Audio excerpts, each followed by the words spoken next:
Good morning সবাইকে। তো সকালবেলা দেখো ঘুম থেকে উঠলাম, উঠে দেখো দেখছি বাইরে বৃষ্টি হচ্ছে। সত্যি কথা বলতে কি বৃষ্টি আর ভালোই লাগে না রোজ রোজ। তো পুকুরের জলগুলো দেখো, তাহলে বুঝতে পারবে কতটা পরিমাণ বৃষ্টি হচ্ছে। তারপর দেখো এদিকে দিদি চা বানাচ্ছে।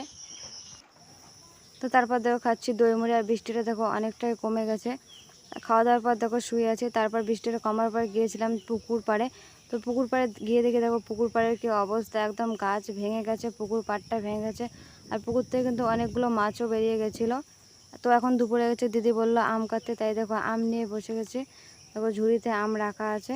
তো তোমাদের সঙ্গে গল্প করতে করতে কিন্তু আমার আম কাটা হয়ে গেছে। আম কিন্তু সবাইকে আমার দেওয়াও কমপ্লিট হয়ে গেছে। তো আম খাওয়া শেষ হয়ে গেছে। এখন দুপুরবেলা দেখো ভাত খাইতে বসে গেছে। তো সবার কিন্তু খাওয়া কমপ্লিট হয়ে গেছে, আমি সবার লাস্ট খাচ্ছি। তো এখন সন্ধে হয়ে গেছে। তো সন্ধেবেলা দেখো বসে বসে রেডি হচ্ছে, কারণ বাড়ি যাব তার জন্য। তো আমার রেডি হয়ে কমপ্লিট হয়ে গেছে। তো আমার পিছনের ছবিটা কার ছবি তোমরা যদি কেউ জেনে থাকো অবশ্যই আমাকে কমেন্ট করে জানিও। তারপর আর কি আয়নার সামনে দাঁড়িয়ে একটু ঢং করছিলাম।